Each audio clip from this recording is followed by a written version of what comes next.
Hello friends, welcome to UGC EPG program. I am Dr. L. Mirana Devi from Department of Geography, Syed Bhagat Singh Evening College, University of Delhi. Today, we are going to discuss on management of chemical and industrial disaster in India. The chemicals play a very important role in human life and have contributed enormously in our day-to-day routine.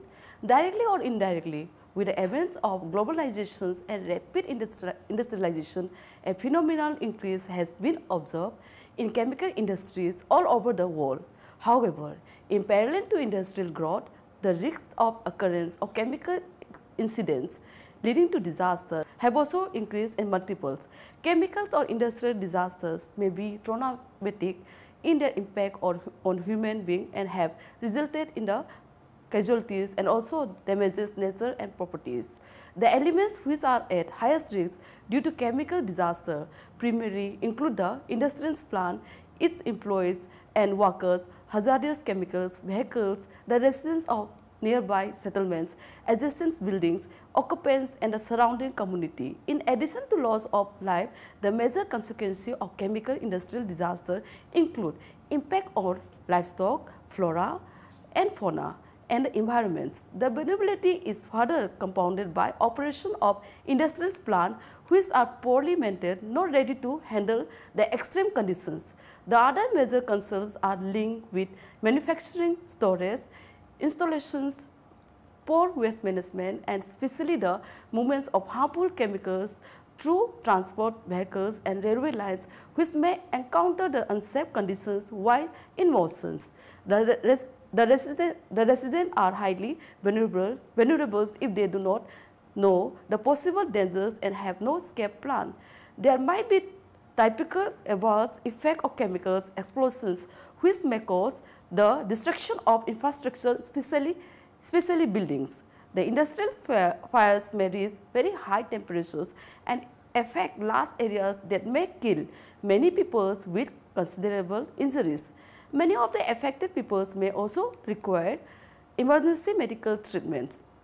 Harmful substances released into water or into the air may travel long distances and contaminate water supply, air, soil, crops and livestock, making the affected area uninhabited for humans. Further, due to chemical industrial disaster, the wildlife may be destroyed and ecological systems are disrupted. This is the major reason of concern for ecological and environmental imbalance. Now, let us know the status of chemical industrial disaster risks in India. In India, the increasing use of hazardous substances by industrial units with inadequate safety infrastructure has raised serious concern over industrial plant, safety of workers in factory premises and home workers operating from small establishments. Hazardous chemical vehicle, residents of nearby settlements, adjacent buildings, occupants and the surrounding environments, including livestock, flora and fauna, are also considered vulnerable. There are numerous cases of the release of hazardous substances into water or in air that had traveled long distances and contaminated water supply, air, soil, crops and livestock, making the affected area uninhabited for humans and livestock. Therefore, extreme care is warranted in handling of chemicals at all stages of manufactures, processing, package, storage, transportation, sale, use and disposals. India has witnessed the world's worst chemical or industrial disaster. Bhopal gas tragedy on December 2nd and 3rd in 1984. The Bhopal gas tragedy was the most devastating chemicals accident in the history wherein over 2,500 people died due to the accidental release of toxic gas methyl isocyanate, that is MIC, which is still fresh in our memories. The Bhopal disaster is also known as the Hiroshima of chemical industry. Such accidents are significant in terms of injuries, pain, suffering, loss of lives, damage to property and environments. India continued to witness a series of chemical accidents after Bhopal and demonstrated the vulnerability of country. Apart from it, our country has faced 4 major chemical accidents that took place during the last 30 years, including an explosion in IPCL gas crackers complex at Nagothane in Maharashtra in 1990, vapor cloud explosions at HPCL refinery at Visakhapatnam in 1997, fire in an oil well in Andhra Pradesh in 2003, and IOCL fire tragedy of Jaipur in October 2009.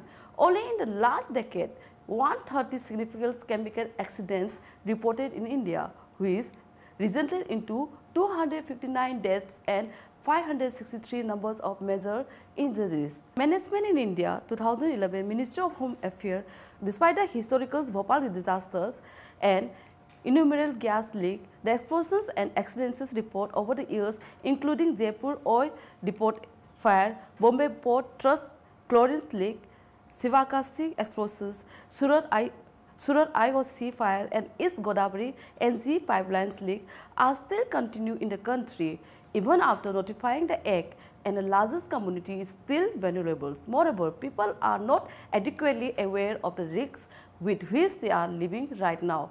Let us also discuss about the safety initiative taken in India to address chemicals or industrial risks. India is among those few countries of the world which have preserved the right to live in a clean and wholesome environment as a fundamental right. The Factories Act was enacted in 1948 for ensuring safety, health, welfare at the workplace. However, chemical industries disaster management received greater emphasis the world over only after the Bhopal disaster in 1984. Recognizing the need of mainstream environmental and chemicals or industrial concerns in all developmental activities, a separate Ministry of Environment and Forest was created in 1985 and was declared as the Northern Ministry for the Management of Chemicals or Industrial Disaster.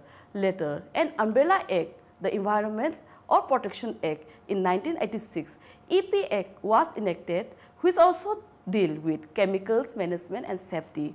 Under this EP Act, two rules have been notified for ensuring chemical safety. Number 1, manufacture, storage and import of hazardous chemicals rule 1989, amended in 1994 and 2000s. Number B, chemical accidents, that is emergency planning, preparedness and responses rule 1996. Which we call as EPPR rules. Regulations provide institutional framework for enforcement of chemical safety and emergency management with technical support from bodies like Petroleum and Explosives Safety Organizations, PNGRB, etc. It involves various central or state ministry departments by Ministry of Environment and Forests, supported by Central Pollution Control Board and Emergency Response Centers, Ministry of Home Affairs, supported by NDMA, Ministry of Labour and Employment, Ministry of Agriculture, Ministry of Petroleum and Natural Gas, Ministry of Chemicals and Fertilizers, Ministry of Shipping, Road, Transport and Highways, Ministry of Commerce and Industry, Ministry of Health and Family Welfare, Department of Economic Affairs, Ministry of Finance, Ministry of Defense and others. Let us also find out what are the institutions set up for chemicals industrial disaster management in India. The above set up depict the institutional mechanisms to address the chemical industrial disaster management in India at the state as well as at the national level. Further, in order to promote excellence in chemical safety and allied domains amongst the industry, the concept of award and recognition like National Safety Award, SSE Award, Suraksha Puraskar, ICC Award, State Level Industrial Safety Award, etc. is being followed since long. The effort have been supported by the northern industrial bodies and safety councils like NSC, FICCI, CII, ICC, ASSO, CSAM, PhD Chamber and Commerce and Industry, etc. The same has been appreciated by concerned ministry, including Ministry of Labour and Employment, Ministry of Environment and Ministry of Environment and Forest, Ministry of Chemicals and Fertilizers, state governments and allied governments and private or corporate entities. In 2007, National Disaster Management Authority, that is NDMA of India, had come out with very specific guidelines on the chemical industrial disaster management. This has proved to be a path-breaking step pertaining to chemical industrial disaster management in India. In 2010, NDMA had come out with another important guidelines in relation to strengthening of safety and security for transportations of pure oil tankers. This guidelines has been prepared to provide the directions to ministry, departments and state authority for the preparedness of their detailed disaster management plans. This guidelines call for a proactive, participatory, well-structured, fail-safe, multidisciplinary and multi-sectoral approach at various levels.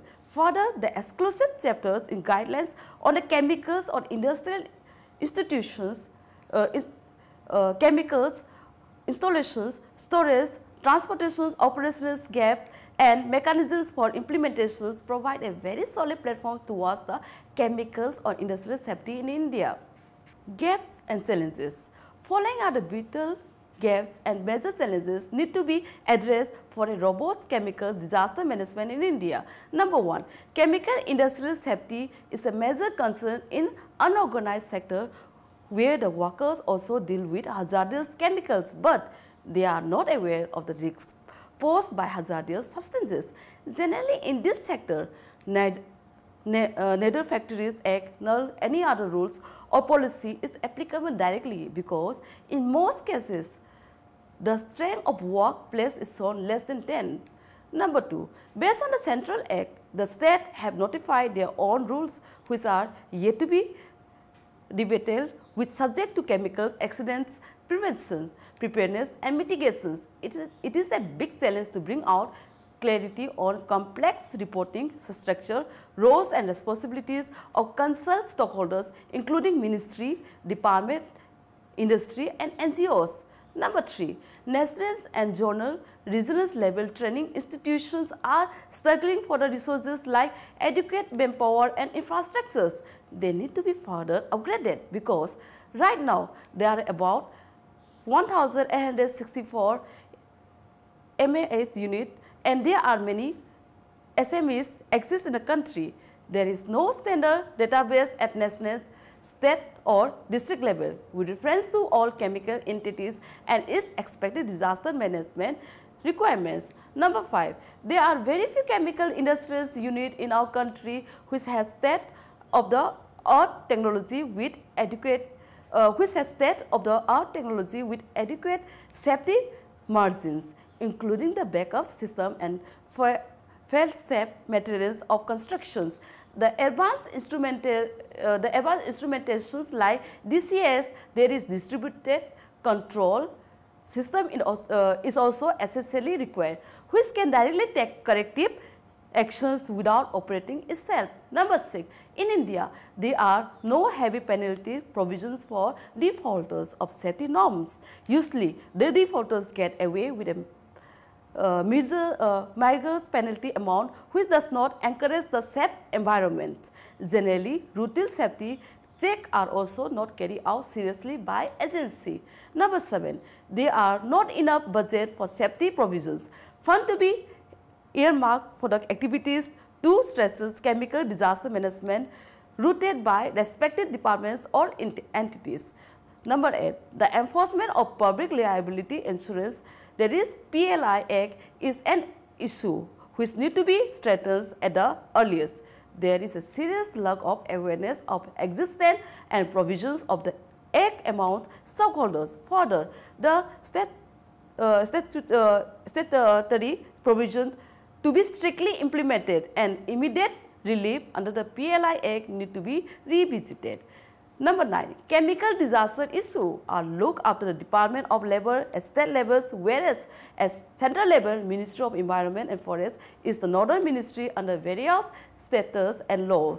In addition, there are other role players as well, but looking at broadly, we will find that it lacks multi-stakeholder involvement in policy making, planning and implementations. Number 10, there is a big challenge in educating the stakeholders and providing appropriate training and developing their capacity. There are no special courses for them. The standard material safety data set are generally quite complex, which need to be further simplified in vernacular language. It seems to be lack of coordinate or knowledge exchange. Training capacity building part. CIDM is not integrated with educational program and provisional courses. Number 11. Along the recent IT developments, geoinformatic tools, recent lessons, updated guidelines for the preparedness of the offset emergency plan is synergized with district disaster management plan is a missing link. Moreover, offsite emergency plans are not being adequately followed.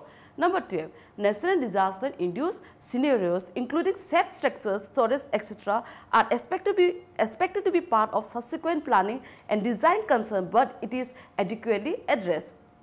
Number 13, multi-stakeholders partnership amongst the government, local administrations, corporate or industries, media, NGO and community is not happening because which is actually the way forward and effectively contributed towards the sustainability. Number 14, there are loopholes in dumping the hazardous chemical waste and number of industries are still dumping the hazardous waste in surrounding vicinity, which can lead to many more Bhopal tragedy like situation in India. Number 15, there is also a need to involve a national framework for effective planning and monitoring of CIDM in India. The short, medium and long-term planning and implementation of modules on CIDM had to be produced and rigorously followed. According to the requirements, infrastructures need at various levels and stages. Proposed measures. To address this pertinent issue, following proposed safety measures have to be taken into consideration. Number 1, institutional measures are very crucial in order to set the tone of the entire process of chemical disaster management in India. The following steps have to be taken up under it. Devise a roadmap with actions plan for institutionalizations, implementation and review of national guidelines on chemical industries disaster management developed by NDMA. The guideline is to be reviewed periodically. While reviewing the same, the latest international conventions, the changing global scenario and associated probable risks also to be considered and addressed. Number 2, comprehensive institutional mechanisms for unorganized sector to be devised by DGFA, SLI with support from bodies like NSC, NIOS on the occupational safety and health aspects. The focus should be on the localized risks and behavior-based safety, which can be emphasized through analytical research, survey and study of this sector also involving the institutions.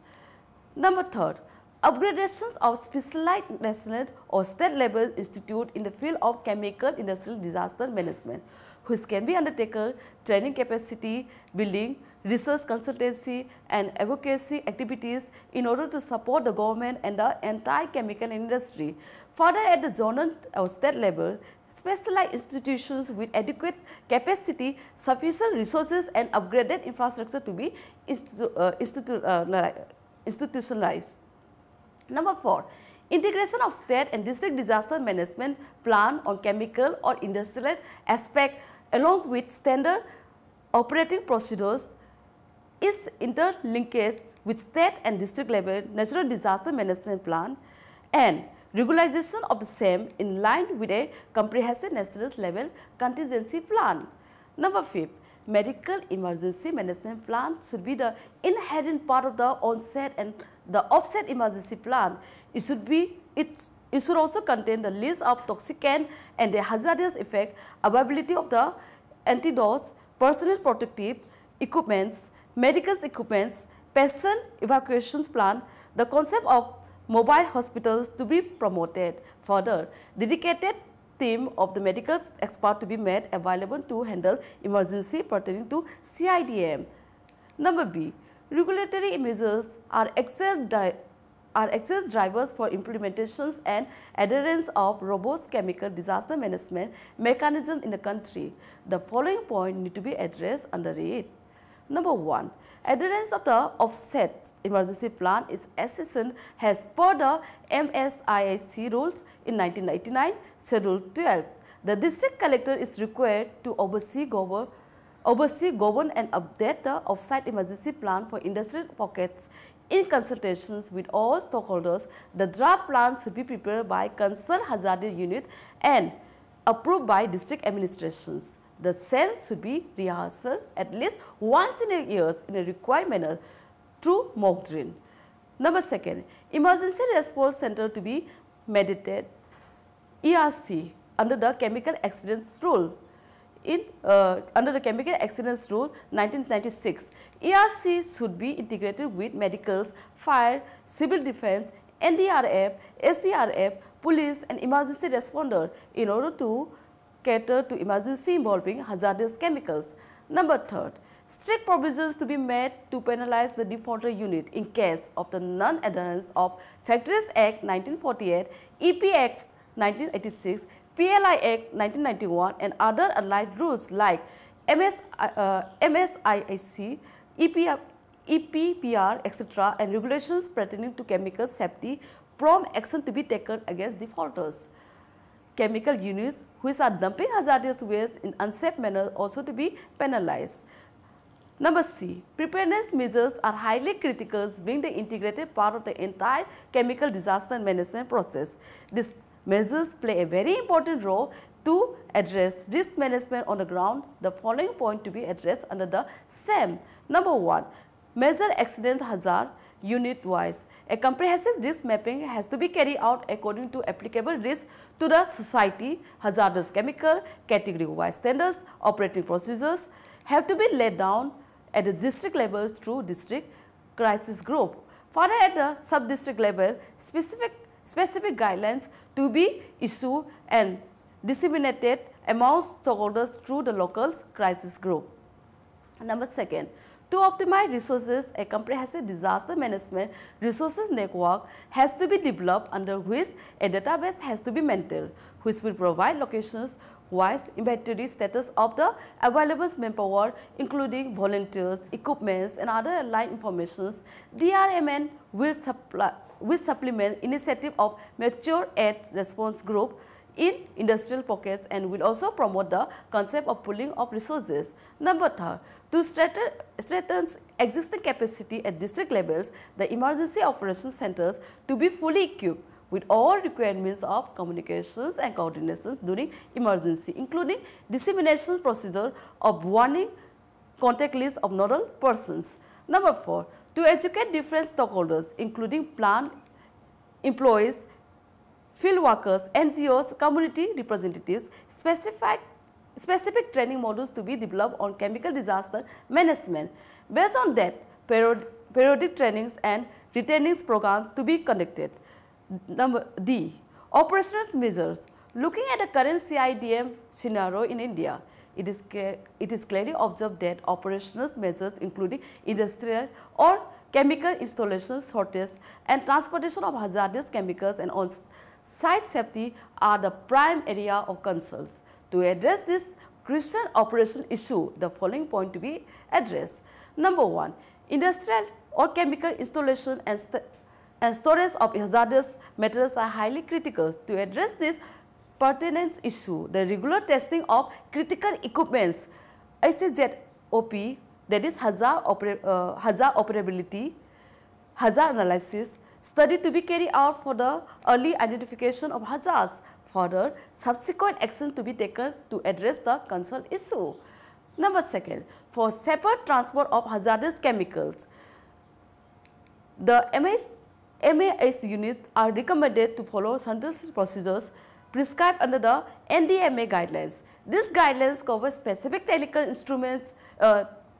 instruction for safe transportation of hazardous chemicals by rail, road, air, marine or pipelines, etc. Number 3, land use planning considerations to be taken into account while routing the hazardous substances through new pipelines, and also prior to the new construction in the vicinity of existing pipelines, further a pipeline management system to be implemented for better operational control and monitoring purposes, including pipelines, inspections, functioning of equipments, periodic audit and planning for emergency. Number 4, it is to be ensured that SMEs, small and medium enterprises dealing with hazardous materials generally located in periphery of urban cities should not access safety limit of buffer stock of hazardous chemicals.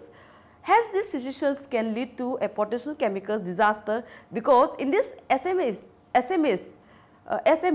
normally safety mechanism is not so stringent comparing to bigger organizations or corporate. Number E, funding and insurance measures. Funding allocation is key to addresses the institutional, regulatory, operational and preparedness measures. Following key point to be addressed under it. Number 1, concerned ministry need to earmark fund to strengthen chemical disaster management activities in India.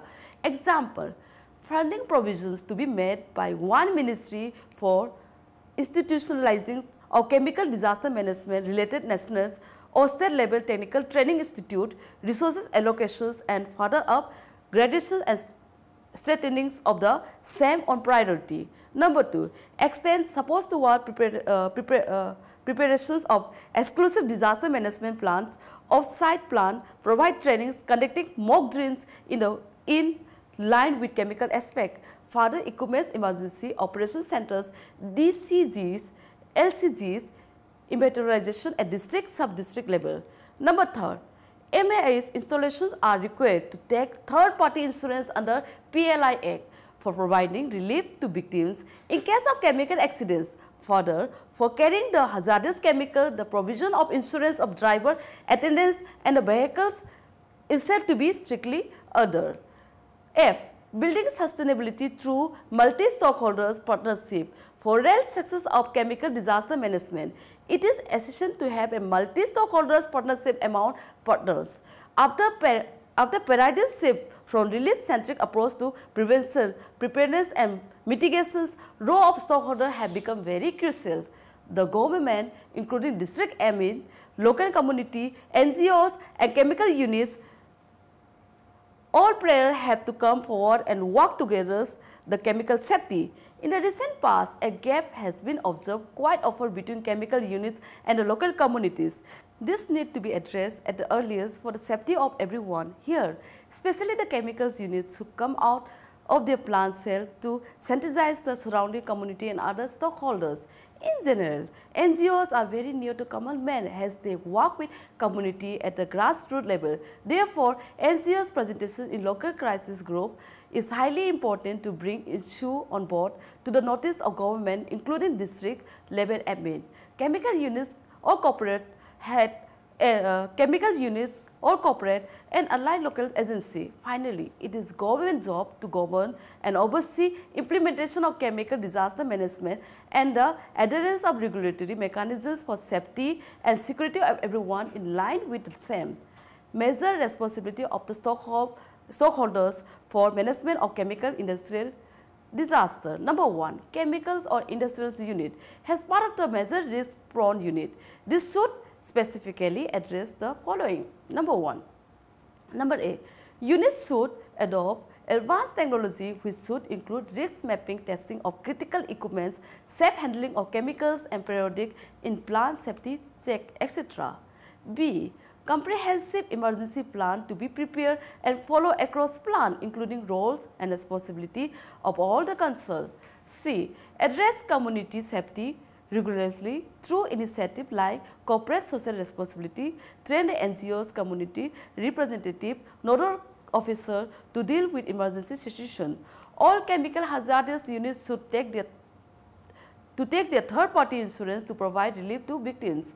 E, hazardous chemical units should also have business continuity planning in place. F, train and retain employees and contract workers periodically on safety aspect 2A, government is the body which governs the entire process should address the following. A. Institutions CIDM process develop policy guidelines for effective emergency planning.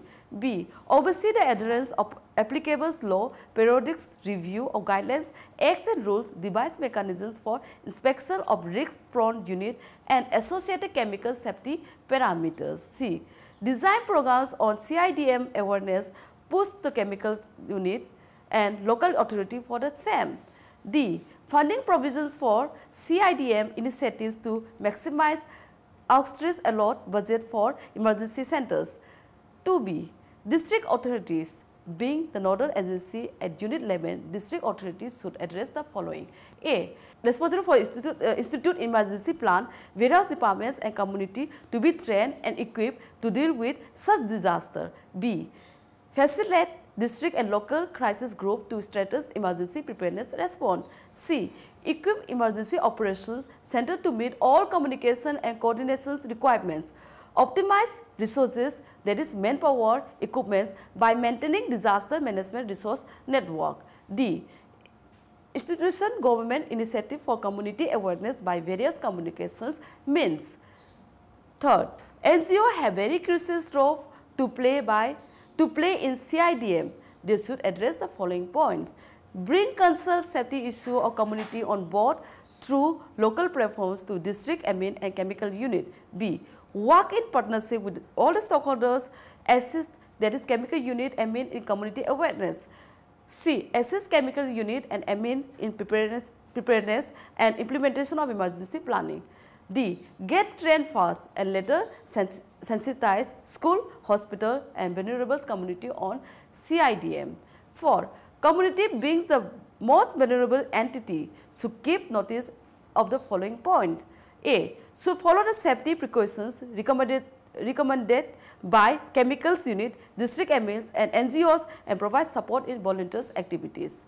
B. From citizens task force or similar group, after getting trained in fast aid, search and rescue, the deal emergency including early warning disseminations in vicinity by local communications means.